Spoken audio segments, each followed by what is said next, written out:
नमस्कार दोस्तों, आज का टॉपिक है प्रत्यासन का सिद्धांत या स्थान ग्रहण का सिद्धांत।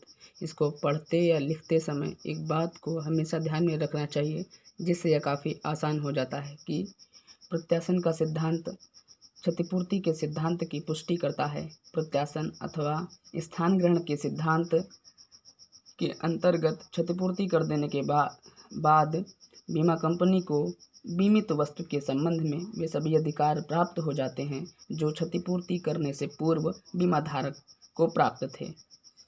अब इसे एक उदाहरण के द्वारा समझते हैं। जैसे किसी साहूकार ने अपने कर्जदार को लेकर बीमा करवाया है कि वह कर्जा नहीं दे सकता और वह बीमा कंपनी से अपने कर्ज की राशि की क्षतिपूर्ति पा लेता है।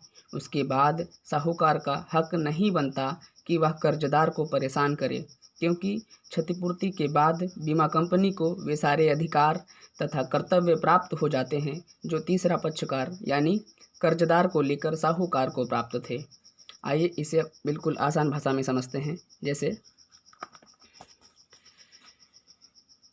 क्षतिपूर्ति करने के बाद बीमादाता या बीमाकर्ता बीमादार का स्थान ग्रहण कर लेता है यदि उस हानि के लिए बीमादार को किसी अन्य पक्ष से हर्जाना वसूल करने का अधिकार प्राप्त हो, तो यह अधिकार बीमा कंपनी को प्राप्त हो जाता है। इस सिद्धांत का मुख्य उद्देश्य यह है कि बीमादार वास्तविक हानि से अधिक रकम न प्राप्त कर ले। यह सिद्धांत अग्नि एवं समुद्री बीमा में भी लागू होता है। जब बीमाकर्ता बीमादार का स्थान ग्रहण करता है तो इसी प्रक्रिया को हम प्रतिस्थापन का सिद्धांत भी कहते हैं।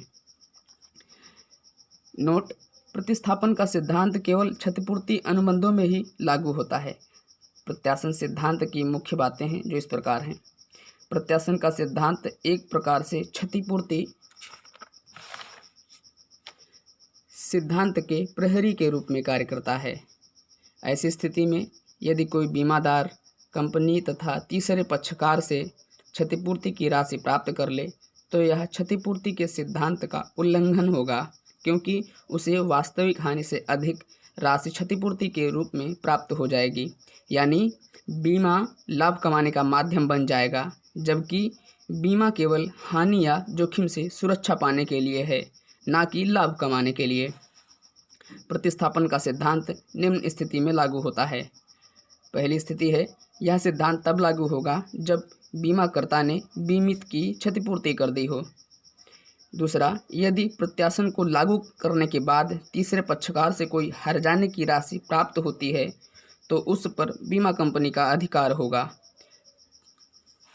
तीसरा, बीमा कंपनी केवल उसी सीमा तक प्रत्यासन के सिद्धांत के अंतर्गत अधिकारों का प्रयोग कर सकती है जिस सीमा तक यह अधिकार बीमादार को दिए गए थे।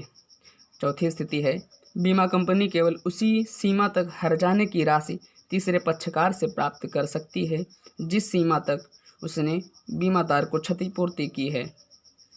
पांचवी स्थिति, बीमादार को बीमा कंपनी के लिए तीसरे पक्षकार के विरुद्ध कानूनी कार्यवाही करने के लिए पूर्ण सहयोग देना होगा।